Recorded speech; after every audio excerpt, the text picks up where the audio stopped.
dans cette prison quand les détenus arrivent. Leur bouche est maintenue ouverte de force par une machine.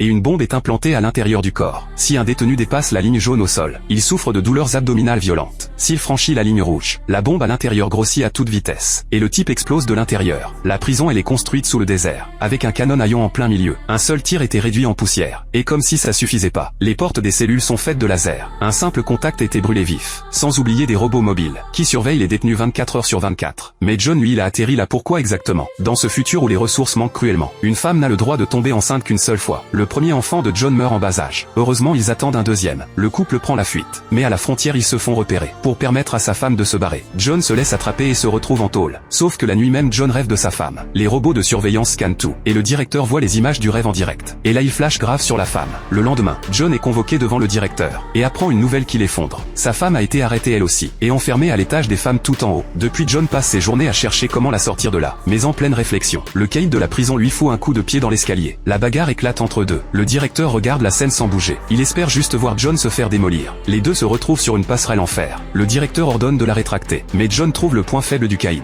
Il utilise le terrain à son avantage. Et envoie le caïd dans le vide. Suspendu dans le vide, le caïd est à sa merci. Le directeur demande à John de le laisser tomber. John hésite puis le remonte quand même.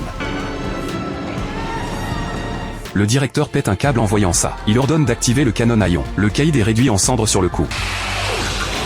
Le directeur enchaîne en torturant tous les détenus. John en profite pour récupérer un dispositif de bombe, et le glisse en douce à un co-détenu. Peu après John se retrouve attaché à une machine circulaire. Une fois lancé il tourne sans s'arrêter. 3 jours et 3 nuits de supplice. Quand il retourne enfin dans sa cellule, ses co-détenus le regardent hébété. Le regard vide il ne peut plus parler. Mais le soir même, un robot de surveillance passe scanner la cellule, et ça réveille quelque chose dans la tête de John. Il réalise qu'il était dans le coma depuis 4 mois. Pendant ce temps le directeur pour mettre la main sur la femme, s'est servi de la vie de John comme levier, pour la forcer à être avec lui. Mais ce jour-là la femme se réveille, et tombe par hasard sur le secret du directeur. Le gouvernement pour économiser les ressources, l'a transformé en une sorte de monstre, qui n'a besoin d'absorber de l'énergie qu'une fois par mois. Et s'il retient la femme, c'est pour l'enfant qu'elle porte, pour le transformer en robot. John s'effondre en apprenant tout ça, mais ça renforce aussi sa détermination à s'évader. Il file le dispositif de bombe au gars à lunettes, pour qu'il en comprenne le fonctionnement. Et grâce au vieux qui fait le ménage, il réussit à faire passer un message à sa femme. La femme profite d'un moment d'inattention du directeur, pour voler le cristal sur la carte holographique, et le transmet au vieux. De retour en cellule le gars à lunettes pose le cristal sur ses verres. La réfraction du laser projette une image, et ils obtiennent le plan complet de la prison. Une fois l'itinéraire d'évasion tracé, le gars à lunettes découvre aussi l'effet magnétique du dispositif. En utilisant l'appareil de l'extérieur, il peut localiser la bombe dans l'abdomen,